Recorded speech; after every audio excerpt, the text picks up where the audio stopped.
Hi, welcome to Talking Books and Stuff, the program that talks all about books and writing and stuff.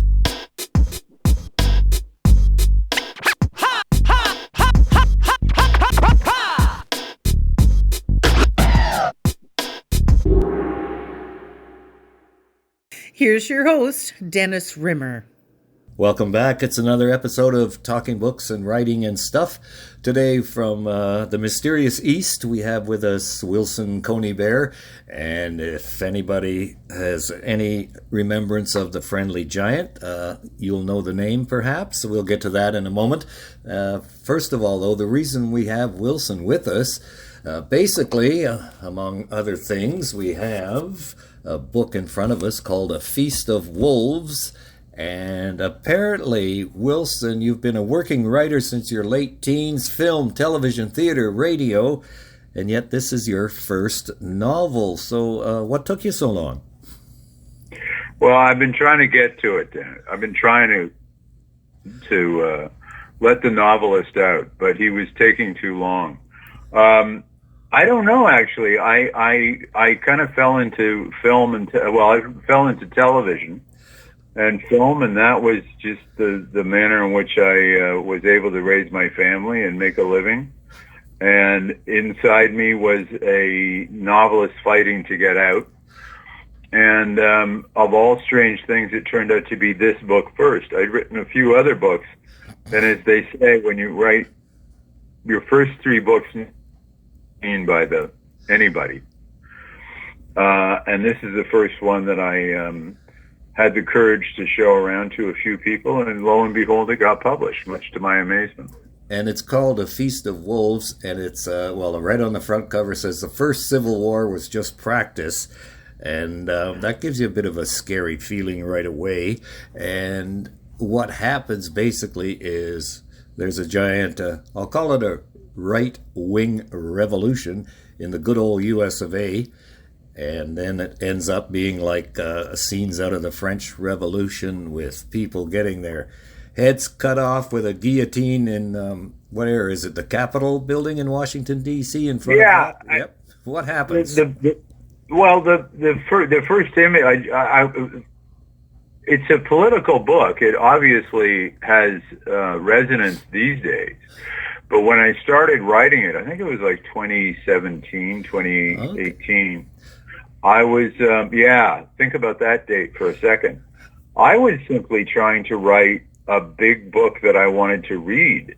I wanted to write a big sort of muscular, engrossing novel, good or bad, a beach read that pulled you in and carried you along. And I was kind of thinking secretly I wanted to be the author of one of those door stoppers from the 60s and 70s, you know, Leon Uris or Cornelius Ryan or Arthur Haley or one of those things.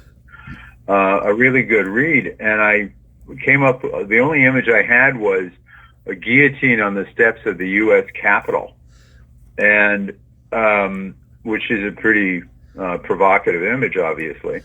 And I started to play around with the idea of what I thought would be a highly unlikely revolution in the United States, kind of between the right and the left, but I'm not sure about those labels. To me, it's sort of one disenfranchised group angry at another.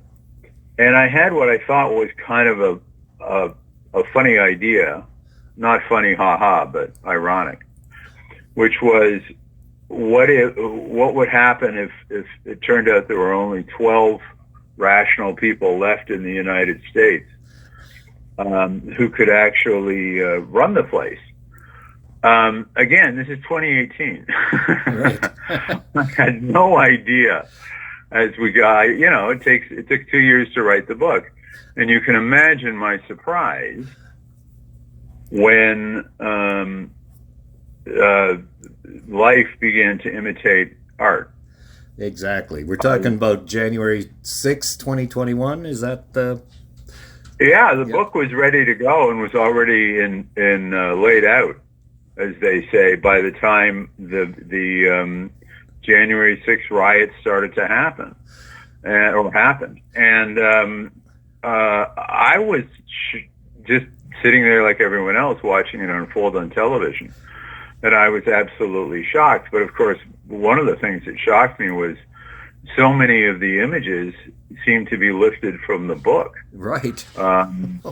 And I never in my life imagined citizens storming the Capitol and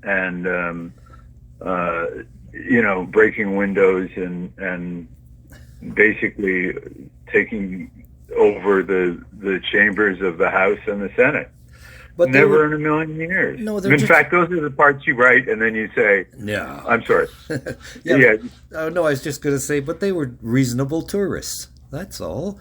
Yeah, they were totally reasonable tourists. That's how I behave when I go to, Niagara Falls or wander through the Smithsonian. I trash and destroy the place, don't you? Yeah, doesn't everybody? But they were reasonable tourists, but at the same time, they were secret FBI and CIA people at the same time. So I don't know how the and Antifa. Right. Oh, right. And crisis actors. One of these days, I want to get a job as a crisis actor. I don't know how you get hired at that, but do they? And I don't know how. Do they have a pension? That's the real thing. Right, and benefits. So they have a good pension. Yeah, is there like a casting agency for crisis actors somewhere? Just think of all the work you would get in the last year and a half. Oh boy. So anyway, so the gist of the book, as often happens, the most outlandish ideas in the book are the ones where I'm sitting at the typewriter and I say, no one's going to believe this. This is ridiculous. Those are the things that literally came to life. But, people have asked me, do you feel that the political questions, obviously, surrounding the creation of the story. And the truth is, no matter what, whether it's a prophecy that came true, I was simply trying to write an enjoyable read, if that makes any sense. A story that will take you along and carry you along, and you don't feel you wasted your money. Exactly, and you won't waste your money when you buy A Feast of Wolves. It's by Wilson Coneybeare, and your first novel. So how did you connect with Indent Publishing? I knew one of the partners of Indent, or one of the quasi-partners of Indent, is a fellow who had been an entertainment editor and an editor at one of the large national papers in Canada. And we've been talking for a couple of years. We became friends through my wife. They went to high school, I think, or something together. And we were chatting, and he said, I have this small publishing company, and yeah, sure, great, but good for you, good luck. And I started to go around to the larger publishers, which is not a fun thing to have to do. And they were pretty leery of the subject matter. Most people thought it was going to be let's put it this way. The people on the left thought it was going to be a tract written by a right-wing fanatic. And the people on the right don't own publishing companies. And then I started to think, well, they're asking for a lot of cuts, or they may, they want to, shall we say, water it down a bit. And then my friend came back and said, listen, remember I said we'd be thrilled to publish this. And, it was a very quick conversation. And much to my amazement, they said, sure, let's do it. And in this day and age, that's not impossible to do. There's a lot of great micro publishers out there. And in fact, here's a little axe to grind. Here for the small publishers, there's only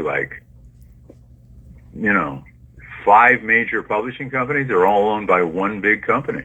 Yes. It really is a massive cartel.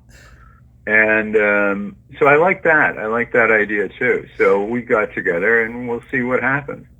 it's been out for a little bit, but these things, it's not like a movie, because I'm a movie guy. I mean, I've been in the movie, and that night you live or die. Right. You know, the movie comes on and you find out if you're going to have friends the next day or not. And the book business I've discovered is completely different, which is you build an audience. And yes, and you could get the book 10 years from now and it'll still be entertaining and interesting, whereas a movie, if it doesn't show up on Netflix or Amazon Prime, you're not going to see it. So yeah, and even at that, I mean, I've had funnily enough, at the same time I had a movie on Netflix, and there's just so much material that it kind of gets buried, Well, that was American Hangman, because we watched that one. I know that, with Donald Sutherland. Oh, okay. Yeah. So that was that like a, I won't say, is low budget a bad term? Was that like on a shoestring budget, or how'd you It was a medium shoestring. I mean, a shoestring these days can be anywhere below $1 million. Right. No, it wasn't a shoestring budget. It was just almost enough to make the movie. But not necessarily, at a certain budget number, they leave you alone and nobody's paying a lot of attention to what you're doing, which is good. And at a certain number, everybody's paying attention to you and they're all over you. We were able to make a small little film. As you said, it's called American Hangman. And that was my first, if you will, political diatribe. In that case, that film is very definitely against capital punishment and the injustices of the American legal system. So maybe I had my ire up because I went right from that to writing Wolves. And so I somehow, which is weird because my background is in family entertainment and kids TV shows and things like that. And I just did a complete 180. Right. So what's your daily routine like as far as writing goes, or do you have one? I have had the same routine for a zillion years. I've had the same routine since I was like a teenager. You have to get a certain number of pages done every day, no matter how you feel about it. And some days that rock is hard to push uphill, and some days it's a breeze. But yeah, it's my daily routine is I try and get my pages done in the morning with my coffee and my cat, and as long as I get through those pages, then I'm guilt free. And if I don't get through those pages, I got to stay at the desk until they're done. There's no other way to do it that I know of. It's like if you sit and wait for inspiration every single day, it's going to take a while. Well, it's funny. I see these things on Facebook or wherever all the time with people who want to be writers, but they're asking questions like, what kind of software should I use? Or how do you get a title? And I think to myself, because I'm not a writer, but I think that with all the people I've talked to, over 200, almost 250 basically, it's you write. If you want to write, you write. If you need a pencil and a paper, that's what you do. You don't have to worry about titles and softwares and distributions and stuff until you get the product finished. So yeah, you just have to put your seat in the chair and pound away, which I don't do. I just talk to writers, so that's good. But you're absolutely right. It's actually amazing. I was just talking about this the other day with my wife, that people have this idea. One of the most common things you get is, how do I get an agent? How do I get my movie made? How do I get it to somebody? And the answer, as trite as it is learn story, have a very good story, have a good hook, and interest people. As simple as that. It's not easy. It's very hard to have a story. And learn structure, learn the craft of it before you go out there and say, I'm ready to, worrying about software is the last thing you need to do. Worrying about a third act, that you really need to do. And unfortunately, a lot of people sit there and think, well, if I had this version of Final Draft, which is a screenwriting program, that's my ticket to success. No, it's not. No. I mean, right now I have 2 or 3 series that are going, in theory, maybe, who knows, to a full series. And, that's simply because somebody likes the story, because the story holds together. They don't know that I actually wrote them with a pencil and a piece of paper. Right. Or I still type. I still type, man. Yeah, a typewriter? Yeah, I have a theory about that. I have one. You want to hear my theory? Sure, I was just my looking at my theory typewriter. is that the more... Pardon me, sorry, I cut you off. I was just looking at my typewriter over behind my shoulder, but... What do you got? Okay, hang on. I have I have 2. One downstairs, and I can't remember, but it's pretty fancy. An an old Underwood, probably from the early 50s. Okay, that's a wonderful machine. I have a theory, which is the more physical effort it takes you to create the words, I mean physically create, the more careful you're going to be. That you're going to actually edit yourself as you move along. And the easier it is as you just glide along on I don't want to name a product, but as you glide along on the keyboard on the laptop, a lot of nonsense can be created because it's so easy to create. Right. Whereas you have to physically write something out, you think about it. And you can almost edit as you go along, in the sense of you're typing, let's say it's not one worded, it's one letter at a time for us two-finger typists from the old days. And you can, and then the thoughts get sort of filtered. You kind of think about what your next step's going to be, because you don't want to backspace and cross it over or erase it or whatever. So, it's a physical act. Also, I read something years ago that when people would, in the old days when we had typewriters and telephones and newspapers, it was you switch from a manual typewriter even to an electric, you would gain 5 pounds over the course of a year. So you're kidding. Yeah. What's the reasoning there? I guess just the physical act, like you say, of moving your hands, fingers all the time, and your arms are going up and down, and you're slamming the paper back and forth and rolling it in, and all the movement that you're doing, as opposed to an electric where they don't have to change the ribbon. You don't have to. You're just going tit, tit, tit, tit, tit, and there you go. I don't know. It's just it's one of those things you pick up and don't know if it's ever true or not, but pass it along. Because, if I know it, then it must be gospel, right? So. There's also a romance about... There's almost nothing romantic about writing. No. It's not really a very romantic act. You're just a guy at a desk or a guy in a chair with a notepad. But one of the few ones is the idea of the writer struggling with the typewriter, and usually he's smoking, has filled the room with smoke. Yep. And the bottle beside him and the whole deal. Yep. Usually in film noir. Right. And I'll take that, sure. That's good. It was one of the few romantic images we have of writers. So right. I have that idea of the guy trudging through.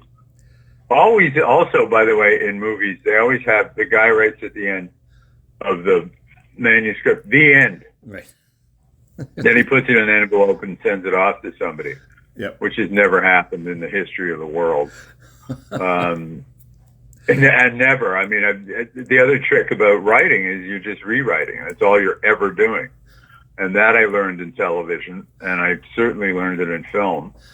And I think I did, 12 drafts of Feast of Wolves.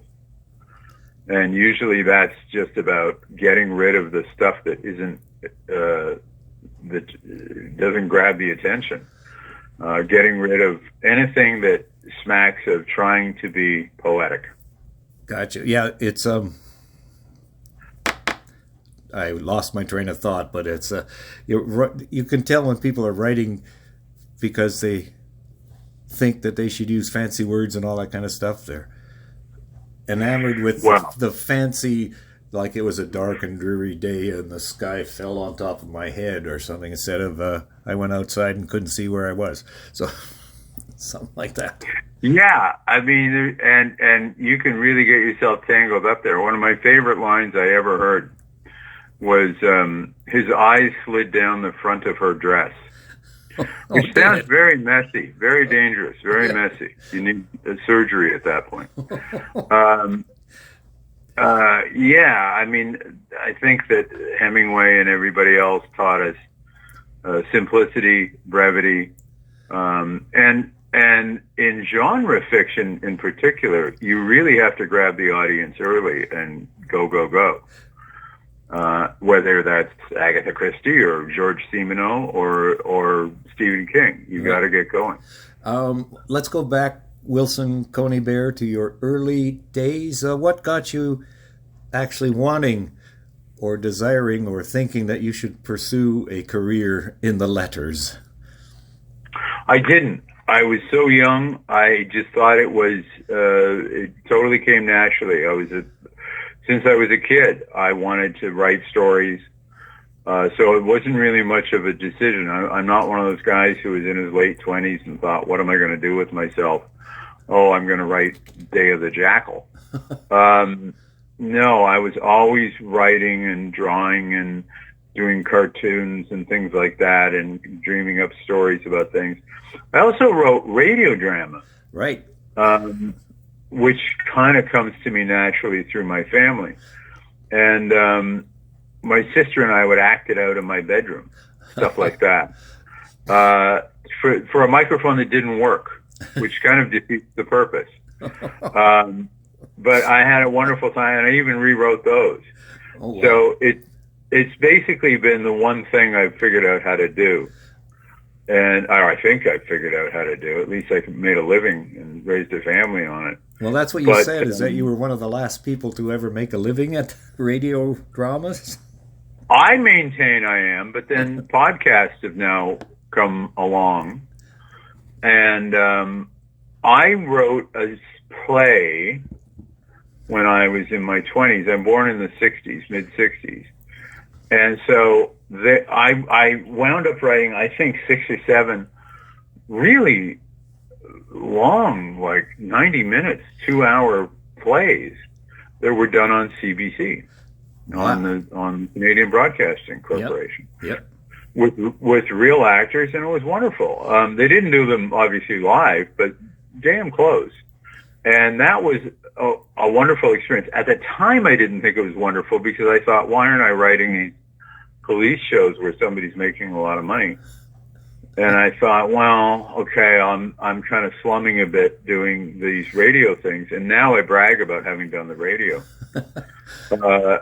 And so I guess I did that to the mid-'80s. And then did CBC still do radio drama? I don't know. There was a series they had with Canadian soldiers in Afghanistan. They had okay. 10, somebody 12, beat me 12 years ago. Yep. So I used to listen to them here and there when I was driving around.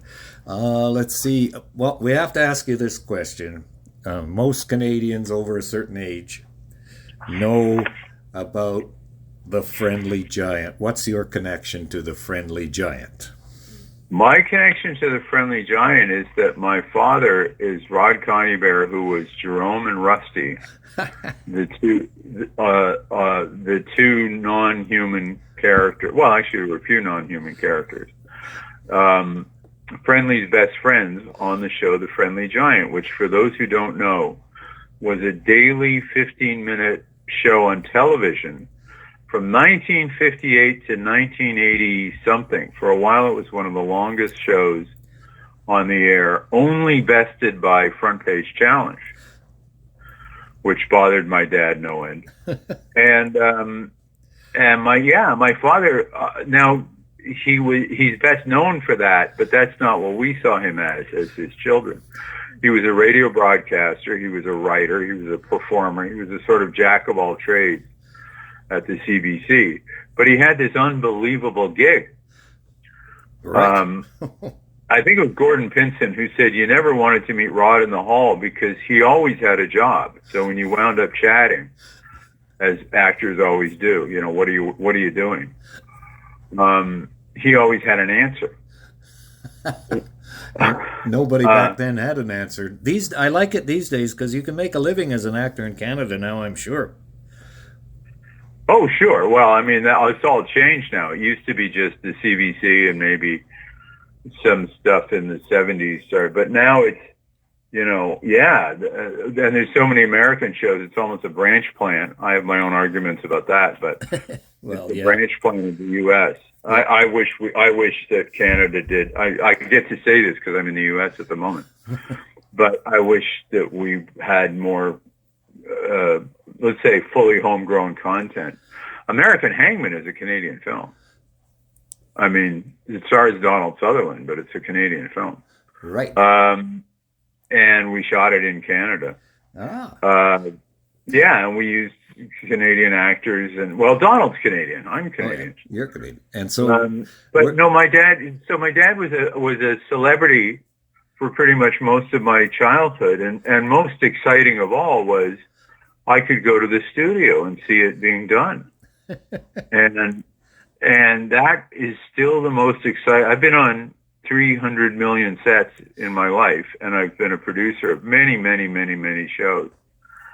And that's still the most exciting set when the doors would open and there's the Friendly Giant world laid out in front of you. It's lit. Yeah. And Dad and Bob Hummey was the Friendly Giant, known to probably, I would guess, everybody over 50. At least. I'm going to go. Yep. Yeah.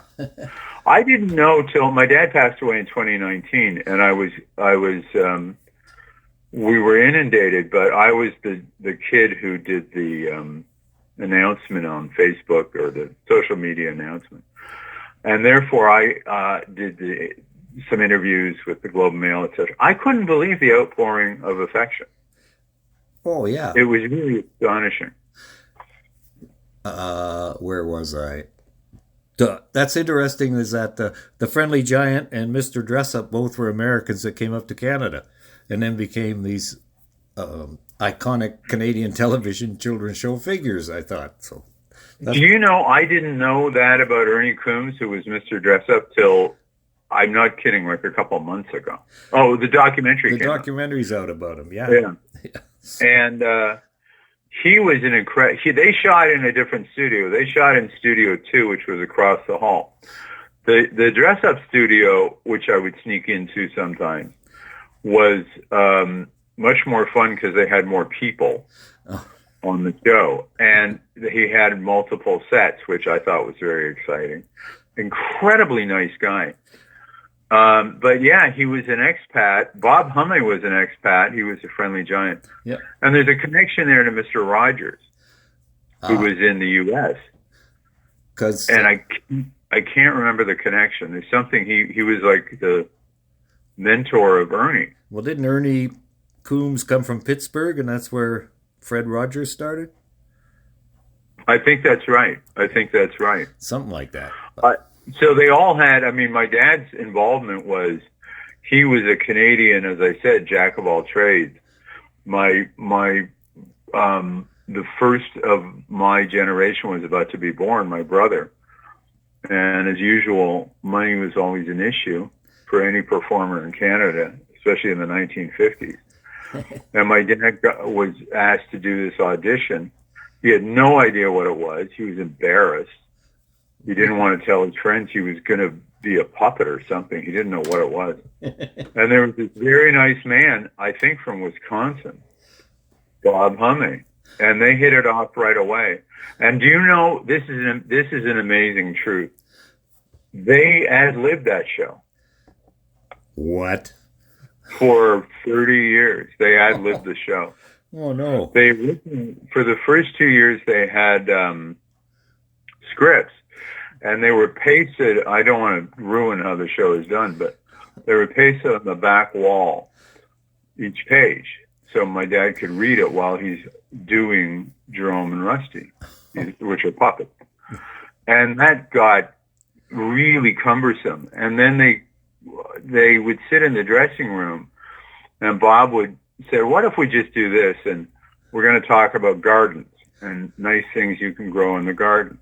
And they go through 5 or 6 points, and they discovered that they could ad-lib the whole thing. Wow. And here, you're a broadcasting guy. They did it to time. Oh. Wow. So they each had a clock, and they brought it in, and I don't think there was an edit.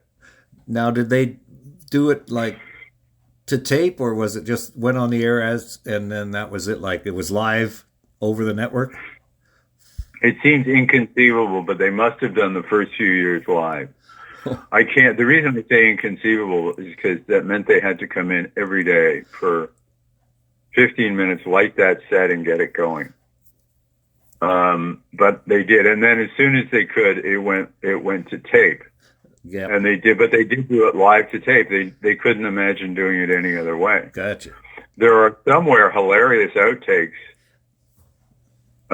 which are not necessarily PG, where accidents happen or mistakes are made. But for the most part, I remember you would see the show being taped, and it would took. How long did it take? It took 15 minutes to do a show. That's the answer. And yet it wasn't 15 minutes of work. It was like a whole, who knows what, 24 hours a day, 7 days a week, because you're always thinking about it in the back of the mind, right? Bob was the leader of that show. He was the chief. He came up with the basic ideas. And then, yes, they would think about it. And the other thing is, it was a musical show. The show, really, if you look at it, was an advertisement for kids reading. Imagine getting that on the air now. Imagine. Right. And the other half of it was about music. Bob was an accomplished jazz player, and crazy people showed up in this world, like Oscar Peterson and Mo Kaufman and people like that. And I remember once my dad, and they made albums of Jerome and Rusty singing with Bob playing. Well, Bob did it as a real jazz, as a gig. And my dad said, there I am with there's Mo Kaufman playing. And I just would say, look, we're doing Stardust. Let me just do it once in my own voice. I'd love a recording of me doing this. No, we don't have time. So he, no matter what, he had this silly Jerome voice going, my Stardust memories. And he said, of all things, you got the greatest jazz players in Canada, and you have to do it in this goofy voice. Okay. But anyway, that's my history, and then all of that BBC history. But the funny thing is, there was no real help in my career from that end, because he was mostly in kids or radio, and I wanted to get into television. Yes. And sell scripts. Well, so we were in two totally different sides of the industry. We got to wrap it up a little bit now. Wilson Coneybeare is with us. A Feast of Wolves is the book, but before we finish, a couple more questions. Some of the things you mentioned as being sort of influential. There was is it a film called Green for Danger? Yeah, Green for Danger. Where did I say Green for Danger? Where did you grab that? Somewhere in my research, clicking through. I think it was your Instagram post or profile. Green for Danger is a British mystery, one of the finest films ever made, and just a terrific kind of a whodunit made in the 40s with Trevor Howard. Okay. And those are the kind of movies that really, I just use Green for Danger, but those movies had a huge effect on me, mostly to do with storytelling, how to tell a story, or hopefully how to tell a story well. And the building blocks we're back to the guy who says, what software should I use, or Right. what computer should I use? Yeah. The answer is go watch Green for Danger. Green for Danger with Trevor Howard. And then, of course, one of my all-time favorites, John D. MacDonald. John D. MacDonald is one of the most underrated writers in American letters. He was a genre writer. He wrote the Travis McGee stories. I defy anyone to find cleaner, swifter, neater prose. And he knew how to tell a story, and how to tell a story well. And he's one of those secret writers that writers read. Yes. I mean, every time I turn around, somebody such as Stephen King, of course, or yourself, or I don't know how many people have listed John D. MacDonald somewhere along the line as being an influence in their, not necessarily an influence, but a person that they admired. And I think I have all of the Travis McGee books. Ooh. If you do, don't sell them. That's that. And he wrote not just the Travis McGee, but primarily for those who don't know, those are the ones with the color in them.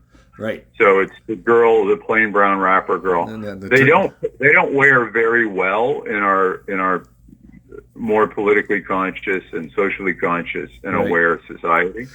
But just for the ability to leap into a story and get it going and take you along, I think he was peerless. Well, one of the other, peerless. I keep jumping in. I'm sorry. I'm Canadian. I apologize for everything. One of the ones I admire, John D. MacDonald book I recommend to everyone is Condominium, where these people put together a condo development in Florida on shaky ground in more ways than one. So that was just terrific. You will not believe me, but I'm staring at a copy right now. I just did all the books in my writing area. They're all out of the boxes now, because we finally bought the house we were in. And looking at them, and there's the whole John D. MacDonald section up to the upper left, and there's Condominium. That was a non-Travis story. It's almost like hotel, or it's really top-notch kind of Peyton Place stuff. I think. Yeah, it just rips right along. We got to wrap it up. But A Feast of Wolves by Wilson Coneybeare. Let's get back to that. What do you hope this book will accomplish? I hope people will read it. And maybe, so on the entertainment side, I hope they have a good read. I hope it pulls them out of wherever they are and entertains them. But on the other side, I would also say that the socio-political side of me says everybody needs to calm down. We're making our life way too much about politics, and it's going to get dangerous. And we've already seen that. And I just took it to its nth degree and said, what is the worst thing that could happen? And I hope people give that a thought or two. Thank you. That's Wilson Coneybeare, connected to The Friendly Giant. But the more important thing is A Feast of Wolves. It's from Indent Publishing, and it's out there right now and always will be, because this show will always be out there as well. So thank you again, Wilson. Thank you. Thank you very much. Thank you for visiting with us today. This is Talking Books and Stuff with Dennis Rimmer. Contact him at dennis@talkingbooks.tk. Thank you, and may all the good news be yours. Oh, and don't forget to check out his book, The Great Canadian Notebook, available across Canada and at amazon.ca.